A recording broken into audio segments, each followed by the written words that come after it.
Welcome student diploma civil second semester first year subject basic mechanical of electrical engineering.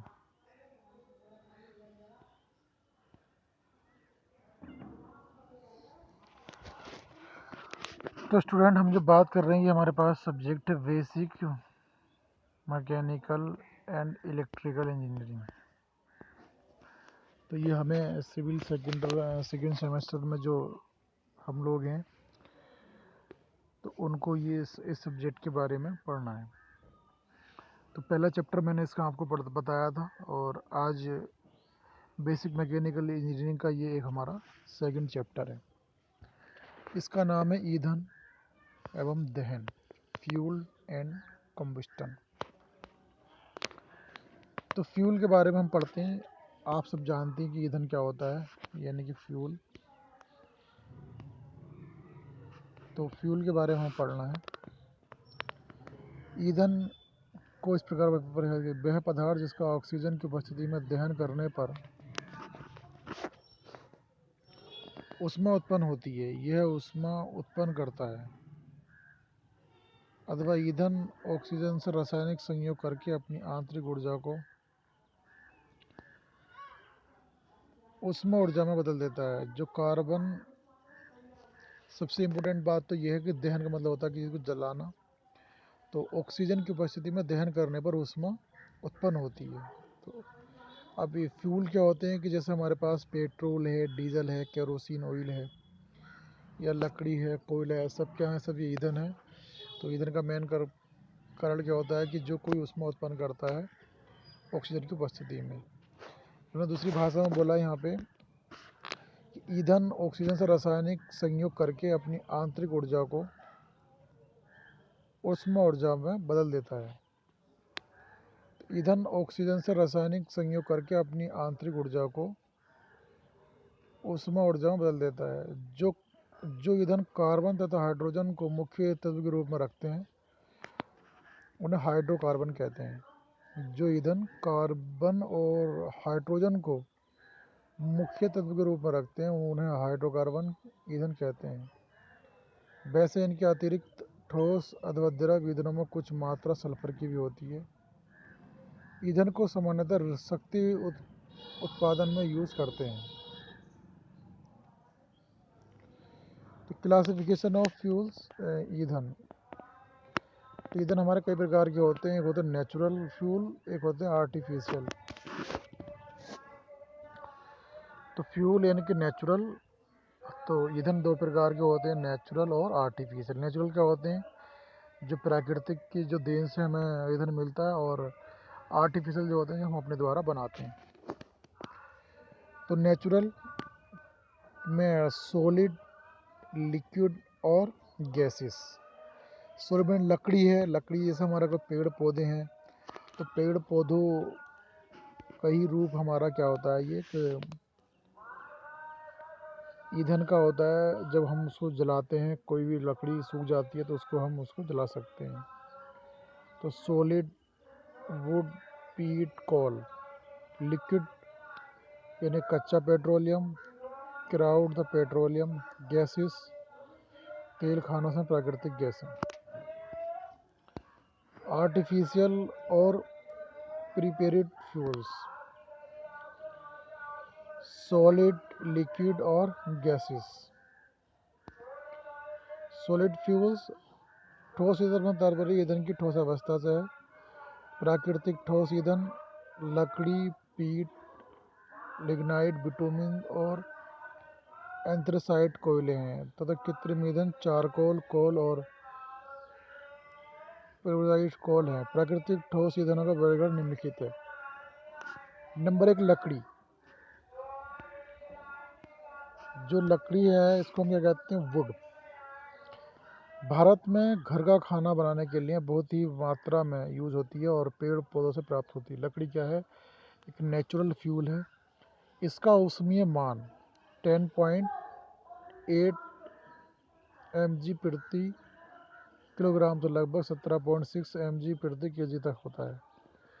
लेकिन इसको commercial fuel की तरह use नहीं कर सकते। इसका औसमीय मान नमी के कारण भिन्न भिन्न प्रकार का होता है। लकड़ी को विभिन्न प्रकार के कारण भी भिन्न भिन्न होते हैं। जीड़क लकड़ी से कोयले की रचना जीड़क प्रथम चरण की हो। ये भूरे रंग का स्पंज पदार्थ है। इसमें अधिकतम 80% तक पानी होता है, लेकिन वायु में सुखाने के बाद इसमें अधिकतम 20% तक नमी रह जाती है। इसे प्रयोग में लाने से पहले सुखाया जाता है और यह स्वतंत्रता से जलता है। इसमें लगभग 56% कार्बन, ऑक्सीजन, हाइड्रोजन, नाइट्रोजन और 4% राख होती है। इसका उसमें मान 23.5 mg/kg तक होता है।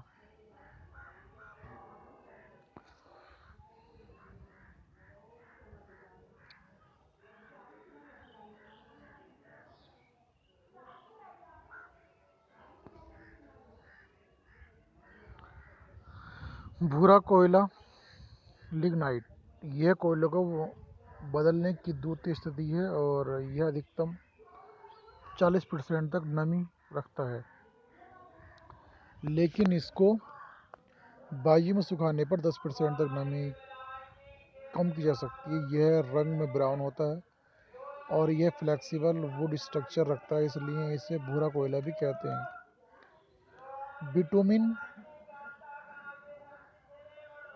कोल तथा पीट के बीच के गुण रखता है। इसको प्रोडक्ट फॉर्म में यूज करते हैं। हमारे देश में इसे नेवेली, इसका उसमें मान 21.25 तक होता है। बिटुमिनस कोयला, यह कोयले की मुख्य प्रसिद्ध अवस्था है जिसे सभी उद्देश्यों की पूर्ति के लिए यूज किया जा सकता है। इसमें नमी की मात्रा बहुत कम, जो कि 4 से 6% तक होती है, और बहुत अधिक कार्बन 75 से 90% तक होती है, जो ईंधन का मुख्य अवयव एलिमेंट है। यह वेदर रेसिस्टेंट है तथा पीली ज्वाला के साथ जलता है। बिटुमिन कोयला 2 भागों में क्लासिफाई किया जा सकता है: कुकिंग बिटुमिनस कोल, नॉन कुकिंग बिटुमिनस कोल। इसका प्रयोग भाप बनाने में होता है और कोयले को धातु गर्म कोक, कोल, गैस और घरेलू गर्म करने की आवश्यकताओं के लिए भी यूज करते हैं। इस कोयले का उसमें मान लगभग 29 mg/kg है। एंथ्रेसाइट कोयला,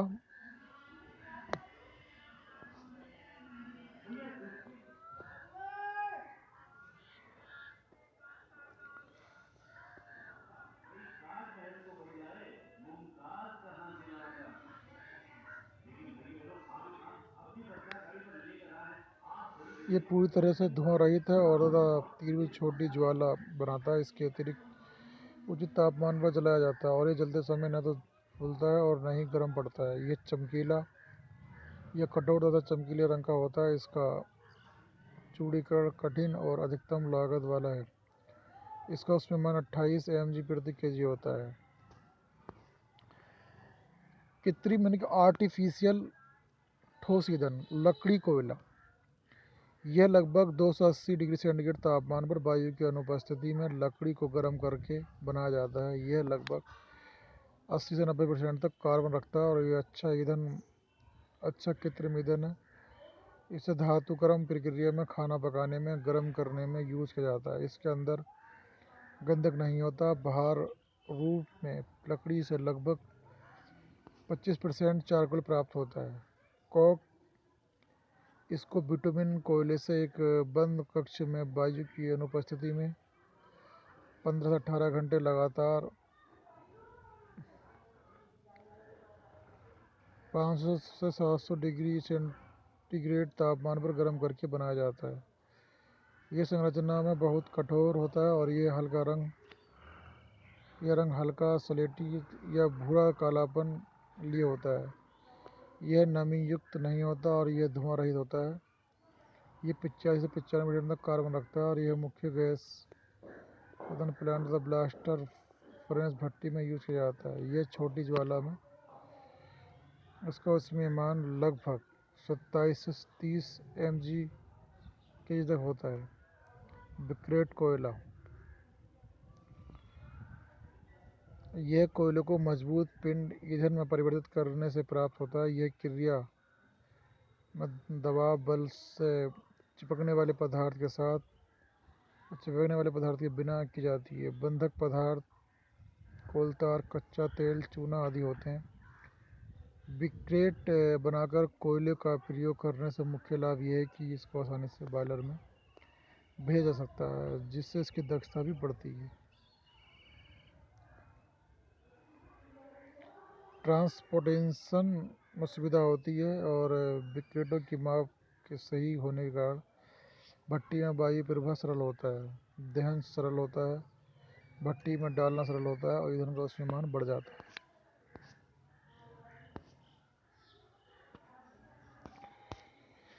ईंधन सभी तरफ से समान जलता है। और नंबर 7, ईंधन दहन से क्लिंकर मोटे मोटे राख के ढेर नहीं बनते हैं। फ्लू गैसों के साथ चिमनी में से धूल के कण कब निकलते हैं। पल्वराइज्ड कोल ईंधन तथा ऑक्सीजन का संपर्क सही तरीके से नहीं होता। इसमें ईंधन के दहन की दर धीमी हो जाती है और अगर ऑक्सीजन ईंधन की संपूर्ण सतह पर संपर्क करे तो दहन की दर बढ़ जाएगी। इसके लिए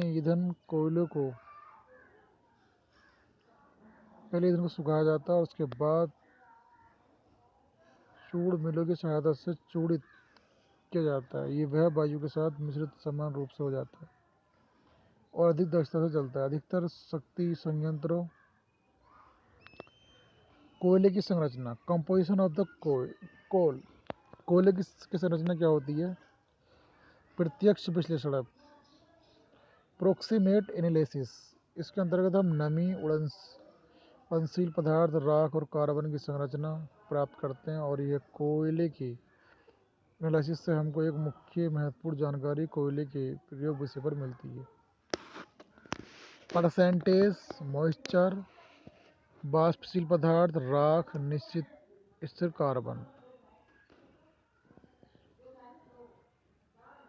तो परसेंटेज कितना है इसमें, 3.3 से 30%, वाष्पशील 30 से 50%, 2 से 30% और फिक्स्ड कार्बन। अंतिम विश्लेषण अल्टीमेट एनालिसिस, ये हमको कोयले के कंपोजिशन में कार्बन, हाइड्रोजन, राख पदार्थ आदि पदार्थों को व्यक्त करता है। ये एनालिसिस हमको पूर्ण दहन के लिए आवश्यक वस्तु की मात्रा को बनाती है। इस विश्लेषण के द्वारा हम ईंधन का उसमें निर्धारित नहीं कर सकते।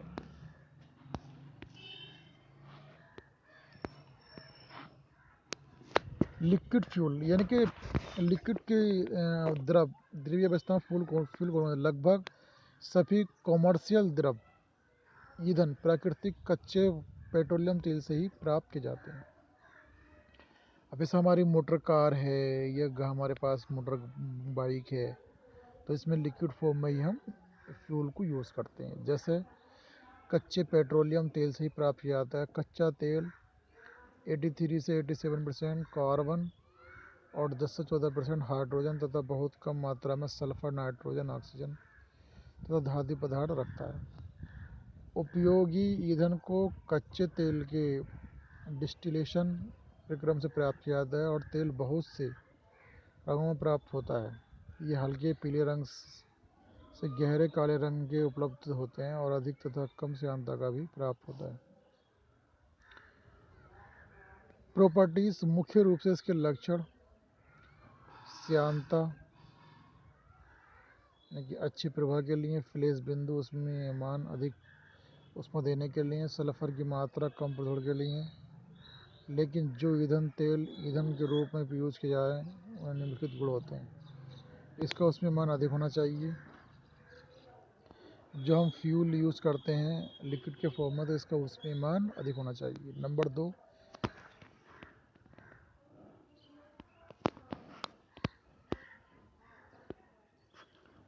नंबर 1 ऊष्मीयमान अधिक होना चाहिए। नंबर 2 ये है ज्वलनशील पदार्थ वाष्प इसके ज्वलन तापमान पर पहुंचने से पहले न देने वाला होना चाहिए।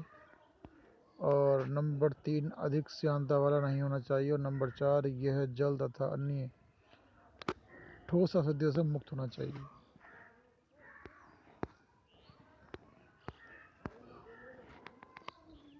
Advantage and disadvantage of liquid fuel, क्या क्या इसके फ़ायदे हैं। तो सबसे अहम बात यही है कि एडवांटेज क्या है और डिसएडवांटेज क्या है। एडवांटेज हमारा यही है कि जब हम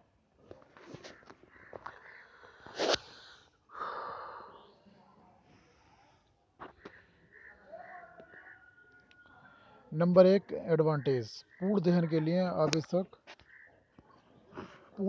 लिए आवश्यक वायु की मात्रा कम होती है। पूर्ण दहन के लिए आवश्यक वायु की मात्रा कम होती है क्योंकि ईंधन में वायु समान रूप से मिश्रित होती है, जिससे वायु को अधिक मात्रा भेजने के लिए लगाई गई युक्तियों की आवश्यकता नहीं पड़ती है, जिससे चलन लागत घट जाती है और इससे दक्षता भी बढ़ जाती है।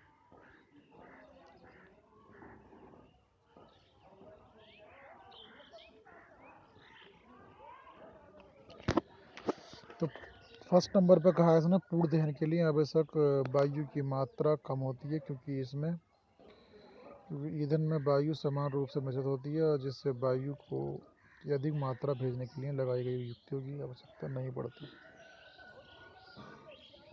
नंबर 2 समान रूप से ईंधन तथा वायु का मिश्रण उच्च दाब, उच्च दहन दक्षता तथा उच्च तापमान दहन कक्ष में उत्पन्न करता है और कोयले की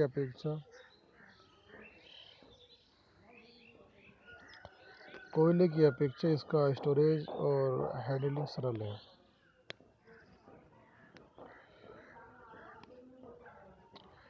नंबर 3 इसके दहन दर को सरल तरीके से कंट्रोल कर सकते हैं।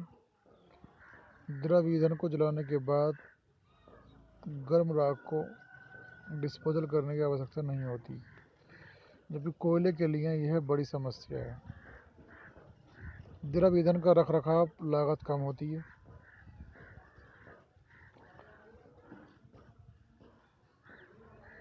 इसकी दहन प्रणाली कोयले की अपेक्षा साफ होती है। इसका दहन एकदम आरंभ किया जाता है। डिसएडवांटेज द्रव ईंधन की कीमत कोयले की तुलना में 4 या 5 गुना होती है।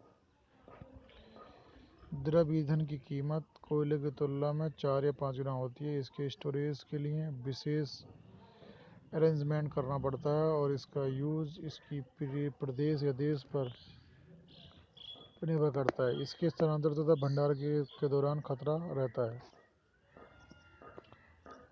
क्रूड ऑयल और पेट्रोलियम की रासायनिक संरचना से ज्ञात होता है। यह अनेक प्रकार के हाइड्रोकार्बन का मिक्सचर है। इसका ऊष्मीयमान 27-48 mg प्रति kg तक होता है और इसका शोधन करके इसके अनेक द्रव ईंधन प्राप्त किए जाते हैं। मेन लिक्विड फ्यूल कुछ मुख्य द्रव ईंधनों का विवरण निम्न प्रकार है। पेट्रोल या गैसोलीन,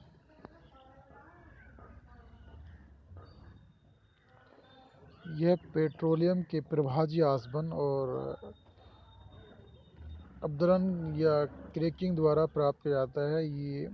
यह पेट्रोलियम वाष्प के कंडेंसेशन और संपीड़न से भी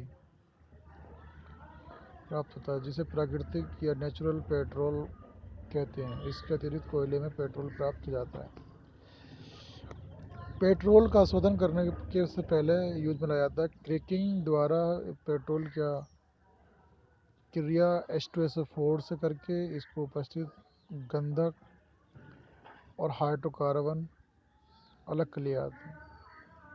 फिर इसे NaOH से क्रिया कराकर अम्ल दूर कर ले देते हैं और अंत में पानी में धो दिया जाता है। इसके पश्चात पेट्रोल में प्रयुक्त पदार्थ मिलाकर उसके गुणों को सुधारा जाता है और यूज किया जाता है। पेट्रोल का अधिकतम उपयोग अंतर्दहन इंजनों जैसे कार, स्कूटर और वायुयान आदि में होता है। जब पेट्रोल होता है, सबसे पहले हमारे कच्चे मटेरियल आते हैं, उसके बाद में हमें पेट्रोल, डीजल और केरोसिन ऑयल प्राप्त होता है।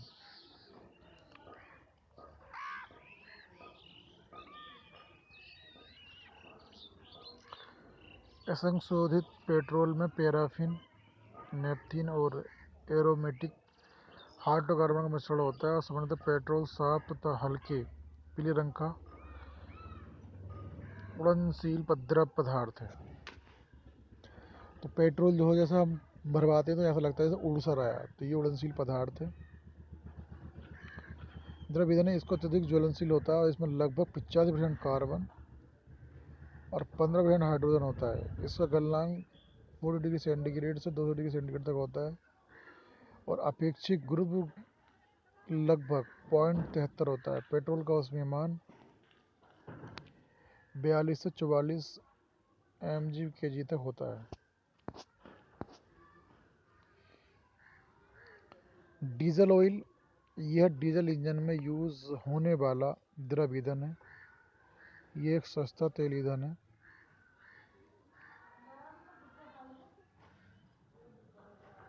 और तेल से पेट्रोल के पश्चात डिस्टिलेशन में लगभग 174 डिग्री सेंटीग्रेड से 350 डिग्री सेंटीग्रेड तक प्राप्त होता है। इसका अपेक्षित गुरुत्व 0.85 से 0.95 तक, ऊष्मीयमान 38 से 42, इसमें 85 से 88% कार्बन और 10 से 15% तक हाइड्रोजन, 2% तक गंधक और ऑक्सीजन तथा 2% तक नाइट्रोजन तक होती है।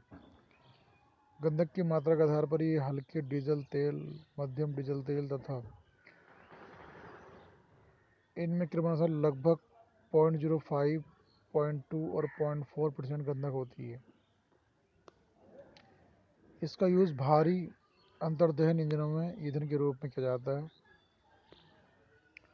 ट्रक, बस, ट्रैक्टर, रेल इंजन, जीप आदि इस यूज़ में आवश्यकता अनुसार लघु विद्युत शक्ति प्लांट भी चलाए जाते हैं। आजकल अनेक फैक्ट्रियां और सिनेमाघर, अस्पताल आदि स्थानीय रूप से विद्युत प्राप्त करने के लिए जनरेटर सेट लगाए जाते हैं और जिनमें डीजल तेल का भी यूज़ किया जाता है। केरोसिन ऑयल, यह भी एक महत्वपूर्ण द्रव ईंधन है। केरोसिन का हम बहुत कम यूज़ करते हैं, हालांकि केरोसिन ऑयल पेट्रोल और डीजल की कंपैरिजन में कुछ सस्ता होता है। मिट्टी का तेल, केरोसिन ऑयल को हम कहते हैं हिंदी में मिट्टी का तेल। तो यह भी एक महत्वपूर्ण द्रव ईंधन है और पेट्रोल के डिस्टिलेशन के अंतर्गत पेट्रोल के पश्चात 140 से लेकर 280 तक प्राप्त होता है। यह पेट्रोल की अपेक्षा कम उड़नशील द्रव है। और साधारण 2 प्रकार की मिट्टी के तेल होते हैं: सामान्य मिट्टी का तेल, नॉर्मल केरोसिन, और शक्ति पावर केरोसिन। तो केरोसिन ऑयल दो प्रकार के होते हैं: पावर केरोसिन और नॉर्मल केरोसिन। नॉर्मल केरोसिन ये अधिकतर यूज़ रोशनी करने में और गर्म करने में क्रियाओं में किया जाता है। इसका महत्वपूर्ण उपयोग घरेलू ईंधन के रूप में बत्ती वाले स्टोव, दाब स्टोव और रोशनी के लिए लैंप की तरह पेट्रोल मैक्सो में होता है। इसमें 85 से 88% कार्बन और 15 से 12% तक हाइड्रोजन और 0.5% तक गंधक और में नाइट्रोजन तथा ऑक्सीजन होते हैं। मिट्टी के तेल में सामान्यतः गुण निम्न प्रकार हैं। नंबर: अपेक्षित गुरुत्व 0.78% से 0.85 तक और फ्लैश पॉइंट न्यूनतम 25 डिग्री सेंटीग्रेड से डिस्टिलेशन रेंज।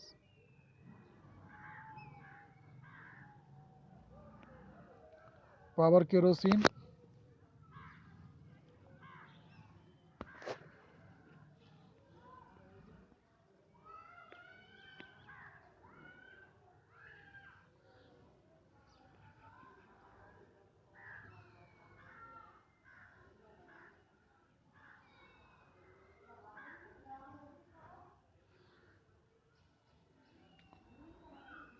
पावर केरोसिन या उड़नशील मिट्टी का तेल मोटर ईंधन के रूप में यूज़ किया जाता है। यह सामान्य मिट्टी के तेल की अपेक्षा अधिक उड़नशील होता है।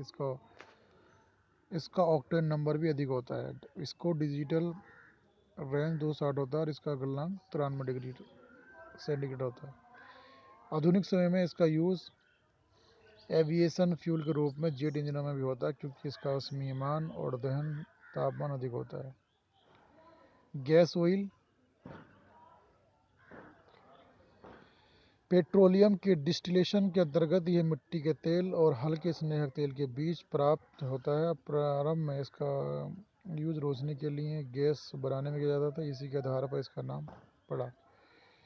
व्यावसायिक ईंधन के रूप में यह एक अधिक महत्वपूर्ण नहीं है। ईंधन तेल द्वारा पेट्रोलियम के डिस्टिलेशन से प्राप्त उच्च भार वाले प्रभावों को जाना जाता है। इसका उसमें लगभग 42 mg प्रति kg होता है और इसमें डीजल तेल भी। इन तेलों को द्वारा कम दहन स्थान पर अपेक्षाकृत अधिक ऊष्मा उपजती है। इसका अधिकतम यूज भाप उपजाने और गर्म करने वाली भट्टी आदि में होता है। इन्हें अन्य तेलों के साथ मिलाकर भी यूज किया जाता है। कोलाइडल ईंधन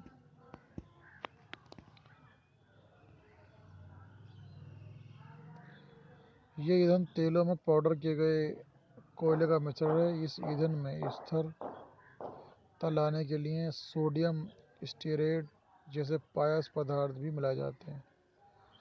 पाउडर के रूप में बिटुमिन्स एंथ्रासाइट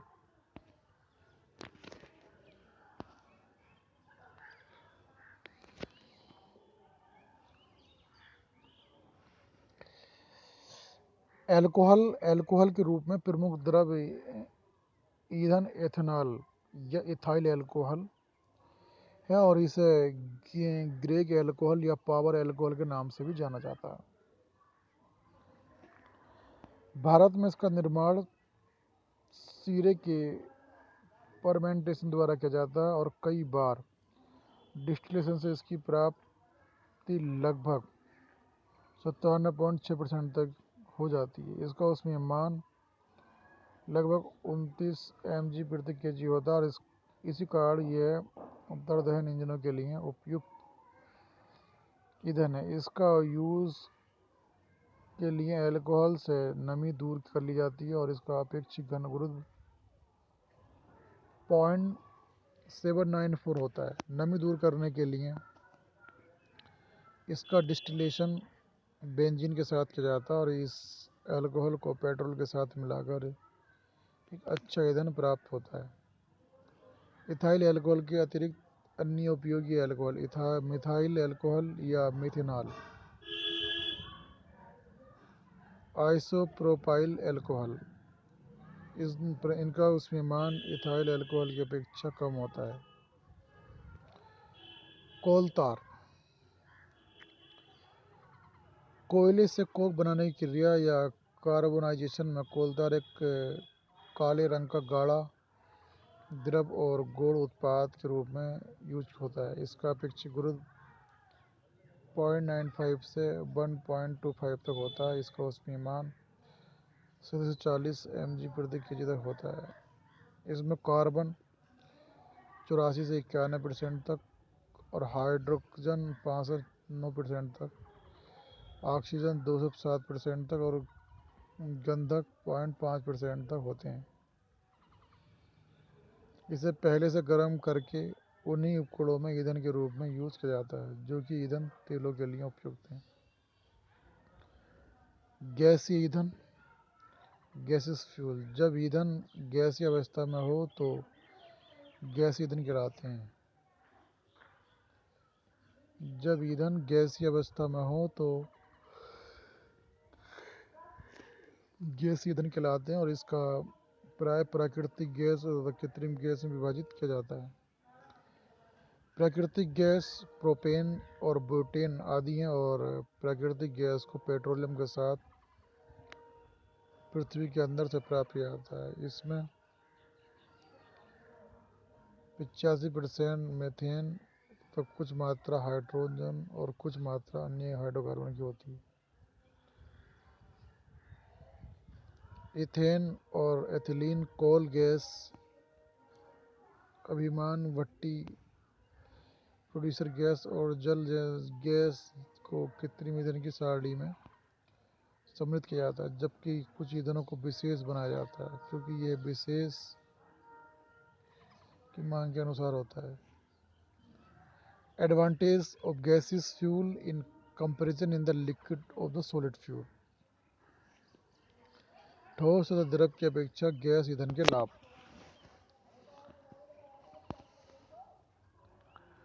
अब हमें इसमें लाभ ये देखना है कि जो ठोस गैस है और ठोस और द्रव ईंधन को हमें समझना है। नंबर 1, गैस ईंधनों को सुगंध से पाइपलाइन और सिलेंडर में भरकर एक स्थान दूसरे स्थान तक पहुंचाया जाता है। जो हमारे पास गैस के रूप में फ्यूल होता है, आप सब समझते हैं, सभी अगर खाना बनता है तो कहीं ना कहीं हमारे गैस सिलेंडर के अंदर गैस भरी होती है और जो एक फ्यूल का कार्य करती है। तो हम कह सकते हैं कि गैसीय ईंधन को सुगमता से पाइप के जरिए सिलेंडर के जरिए हम कहीं पर भी उसको ट्रांसफ़र कर सकते हैं। नंबर दो,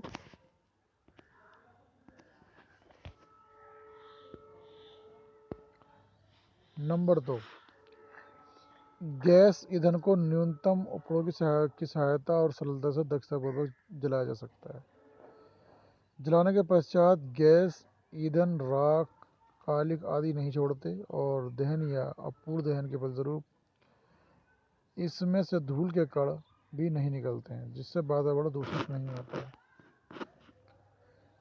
आवश्यकता के अनुसार गैस की मात्रा का दहन सरलतापूर्वक कंट्रोल किया जा सकता है। इस प्रकार गैस ईंधन दहन का प्रक्रम पूर्णतः स्वचालित बनाया जा सकता है। गैस ईंधन दहन के लिए सुलगाने की आवश्यकता भी नहीं पड़ती। जैसे हम कभी आग जलाते हैं तो कहीं ना कहीं लकड़ियों के साथ में हमें उससे सुलगाते हैं ताकि वो लकड़ी आग पकड़ सके, मगर गैस में क्या है, हमें कुछ नहीं करना पड़ता है, गैस बहुत तेज़ी के साथ आग को पकड़ता है।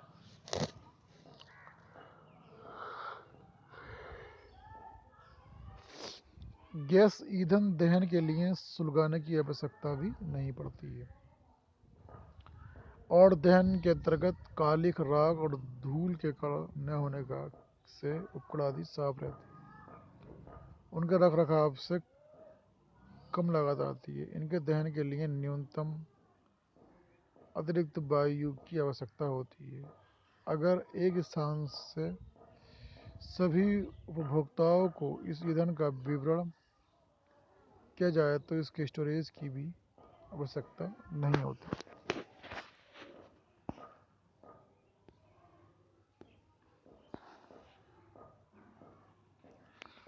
मेन गैसेस फ्यूल,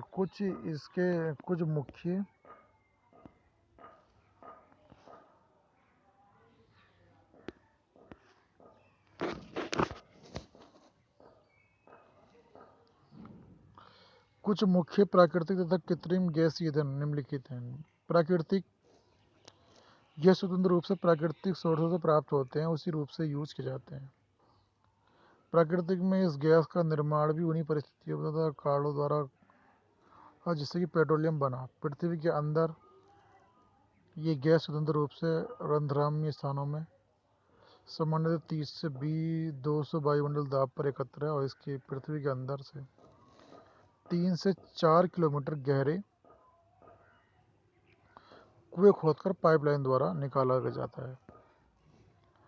निकाली गई गैस की नमी कम करके सामान्यतः इस्पात की पाइप लाइनों के मध्य में उपयोगी स्थानों तक पहुंचाया जाता है।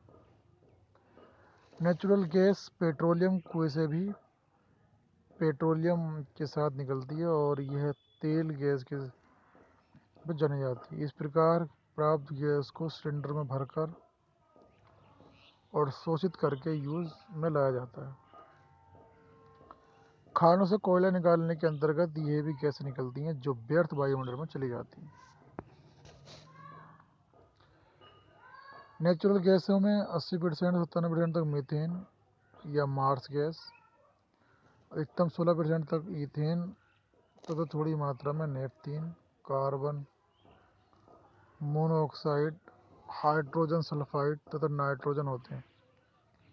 यह गैस सामान्यतः गंधक रहित होती है और यह एक रंगहीन तथा लगभग गंधहीन गैस है और विषैली भी नहीं होती है। वायु की तुलना में इसका अपेक्षित गुरुत्व 0.57 से 0.7 तक होता है और यह 26 से 35 mg प्रति मीटर क्यूब ऊष्मायन वाली होती है। तेल गैस में 40 से 60% तक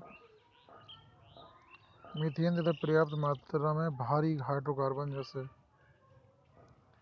एथेन, प्रोपेन और ब्यूटेन आदि होते हैं। इसका ऊष्मायन 63 mg प्रति मीटर क्यूब तक होता है। भारी हाइड्रोकार्बन वाली गैस अधिक तापमान पर धुआं देती है और काली खूब जाती है। अतः इस दोष को दूर करने के लिए नेचुरल गैस में ब्लास्ट भट्टी गैस मिलाकर यूज किया जाता है। कोल गैस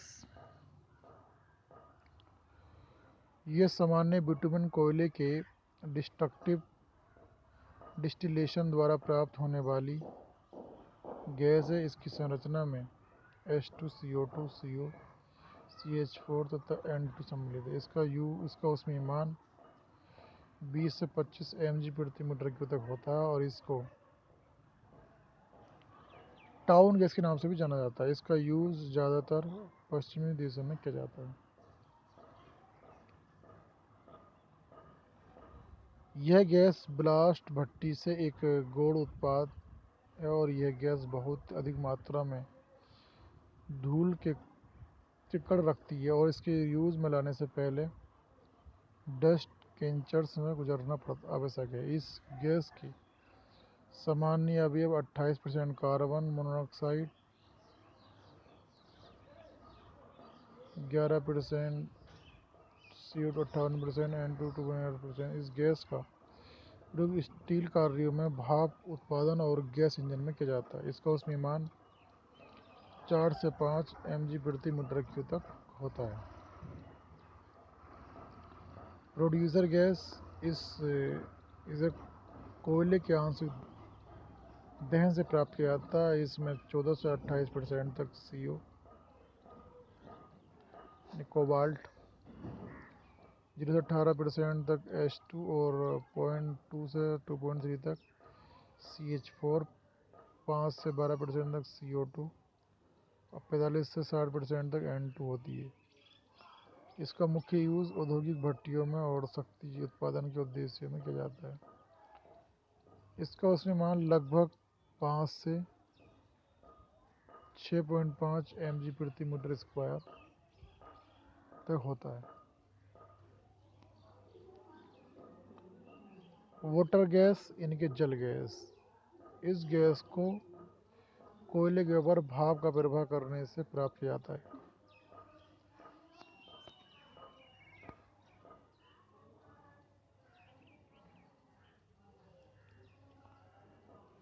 इस गैस में लगभग 35% कोबाल्ट, 35% हाइड्रोजन, 20% CH4 और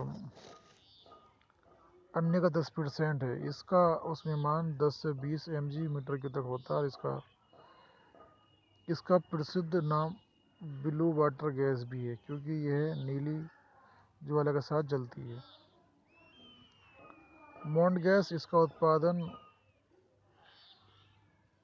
वेस्ट कोल के ऊपर अधिक मात्रा में स्टीम का प्रवाह करने पर किया जाता है। यह 650 डिग्री टेम्परेचर पर इसका ऊष्मायन 5.5 mg प्रति मीटर क्यूब होता है और इसका भाप उत्पादन के लिए यूज किया जाता है। एसिटिलीन गैस,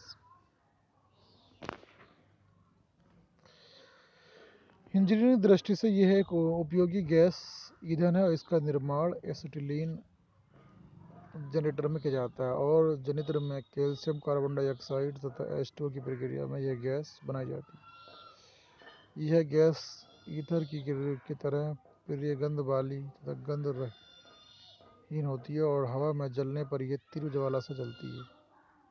इस गैस को प्रदीपन के लिए यूज किया जाता है। इस गैस का प्रमुख उद्देश्य ऑक्सी एसिटिलीन वेल्ड और काटने की प्रक्रिया में होता है। वेल्डन में ऑक्सी एसिटिलीन ज्वाला का तापमान लगभग 63 डिग्री सेंटीग्रेड होता है और अन्य किसी गैस से प्राप्त नहीं हो पाता। यह गैस उपयोग के स्थान पर ही बनाई जाती है। गोबर गैस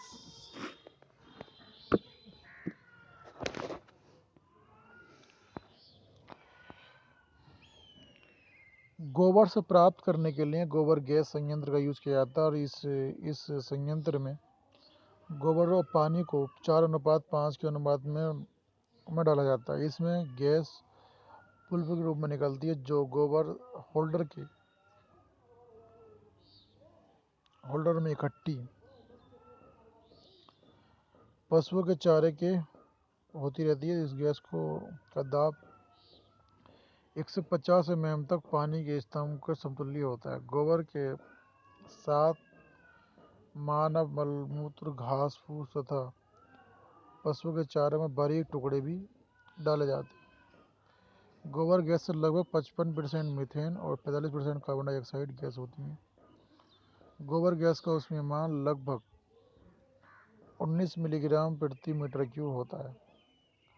गोबर गैस को सिलेंडर में नहीं भरा जा सकता। इसका उपयोग रसोई में जाने के लिए, रोशनी के लिए, लैंपों के लिए तो तेल से चलने वाले इंजनों में किया जाता है और प्रति घंटा प्रति किलोवाट शक्ति के लिए लगभग 580 लीटर गैस की आवश्यकता होती है। तो गोबर गैस को हम सिलेंडरों में स्टोर नहीं करते, किसी पाइप के जरिए ही हम किसी किचन में भेज पाते हैं। एक अच्छे ईंधन की क्वालिटीज ऑफ गुड फ्यूल्स। अब ईंधन तो हमने बहुत टाइप के पढ़ लिया, मगर एक अच्छा ईंधन क्या होता है, उस ईंधन का उसमें अधिक होना चाहिए और थोड़ी मात्रा द्वारा ही पर्याप्त उसमें उपज सके। ईंधन में राख की मात्रा न्यूनतम होनी चाहिए और ज्वलनशील पदार्थ न्यूनतम होने चाहिए। गंधक आदि जैसे हानिकारक तत्व न्यूनतम होने चाहिए और राख का गलनांक उच्च होना चाहिए। ईंधन में नमी की मात्रा न्यूनतम होनी चाहिए जिससे ट्रांसपोर्टेशन सस्ता होता है। अधिक नमी से ईंधन का ऊष्मीयमान भी कम हो जाता है। ठोस ईंधन की दशा में इसके टुकड़े का साइज एक सा होना चाहिए और इसमें ईंधन का दहन तथा कंट्रोल उचित प्रकार से हो सके। ईंधन का ट्रांसपोर्टेशन, भंडारण और स्थानांतरण सरल होना चाहिए। दहन के पश्चात फ्लू गैसें साफ तथा बिना धुएं वाली और धूल-कण रहित होनी चाहिए। सभी ईंधन ज्वलनशील पदार्थ जैसे कैल्शियम, कार्बन, हाइड्रोजन रखते हैं जो शीघ्रता से ऑक्सीजन का संयोग करते हैं। इसके फलस्वरूप उच्च तापमान पर ऊष्मा बचती जिसे दहन कहते हैं। Clarifying the value of the fuels. ऊष्मा की वह मात्रा जो 1 kg ईंधन के पूर्ण दहन में किलोजूल या जूल में प्राप्त होती है तथा ठोस, द्रव या द्रव का ऊष्मीयमान होता है।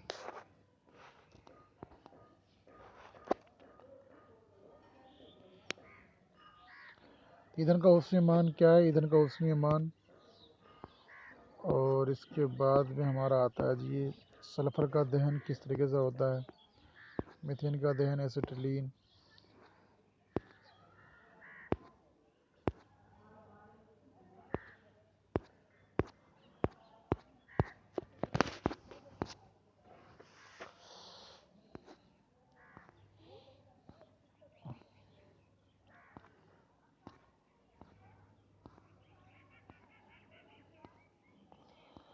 तो यहाँ पे हम बता रहे थे आपको कि जो पूर्ण दहन के लिए आवश्यक न्यूनतम आयु की गणना करनी है, तो ये तो क्या इतना ज़रूरी नहीं है। इससे इम्पोर्टेंट द डेफिनेशन। न्यूनतम और सैद्धांतिक ऑक्सीजन रासायनिक समीकरण की सहायता से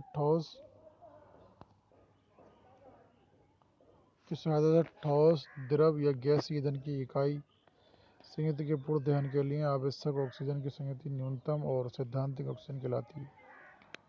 न्यूनतम अथवा सैद्धांतिक वायु ईंधन की न्यूनतम संगति के पूर्ण दहन के लिए ऑक्सीजन की न्यूनतम संगति के आधार प्रोडक्ट्स ऑफ कम्बस्टन ईंधन के पूर्ण दहन से उत्पन्न पदार्थों को दहन उत्पन्न करते।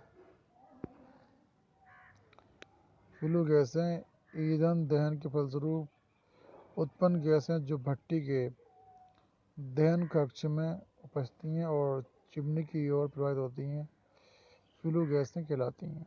दहन प्रक्रिया में ईंधन के अवयव जैसे कार्बन, हाइड्रोजन, सल्फर आदि के दहन से CO, CO2, SO2, H2O वाष्प उत्पन्न होती है। इसके अतिरिक्त ऑक्सीजन तथा नाइट्रोजन गैसों की कुछ मात्रा भी फ्लू गैसों में सम्मिलित हो जाती है, जो ईंधन दहन के लिए सप्लाइड वायु से प्राप्त होती है। इन गैसों की कुछ मात्रा अवयवों के रूप में भी कुछ ईंधनों में विद्यमान रहती है। फ्लू गैसों में CO2, CO, N2, O2 और SO2, H2O। यदि फ्लू गैसों में जलवाष्प कंडेंस कर दिया जाए तो फ्लू गैसों में केवल CO2, N2, O2 शेष रह जाएंगी। फ्लू गैस एक्सेस एयर अतिरिक्त वायु ईंधन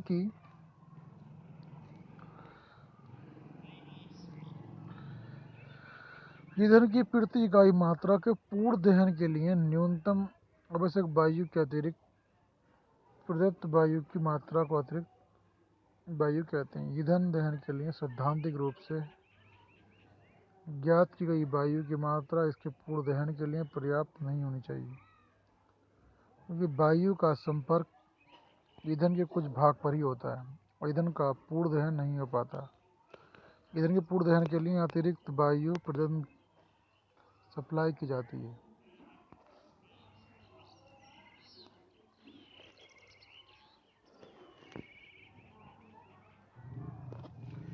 फ्लू गैस विश्लेषण।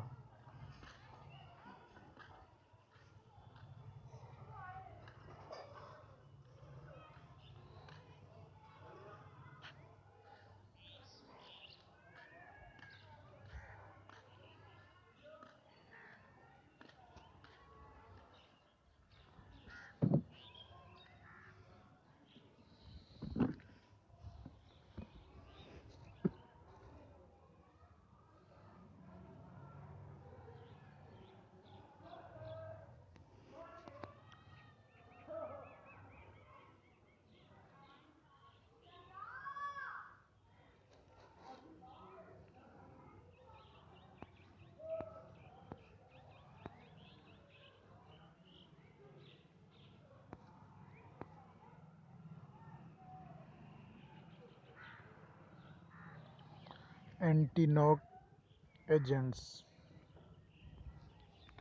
डीजल नॉक,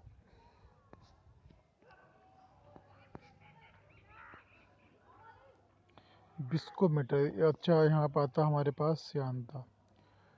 तो श्यानता क्या द्रव प्रवाह के अंतर्गत उसके अणुओं के मध्य होने वाले घर्षण प्रवाह की विरोध करता है और इस प्रवृत्ति को श्यानता कहते हैं, विस्कोसिटी। तो इसके बारे में हम आगे पढ़ेंगे। अभी बहुत सारे पॉइंट हमारे हैं। बिस्कोमीटर क्या है, तो सीबोल्ड बिस्कोमीटर, रेडवुड बिस्कोमीटर और एंगलर बिस्कोमीटर। तो इन पॉइंटों के बारे में हम अगले लेक्चर में ज़रूर स्टडी करेंगे। तो स्टूडेंट,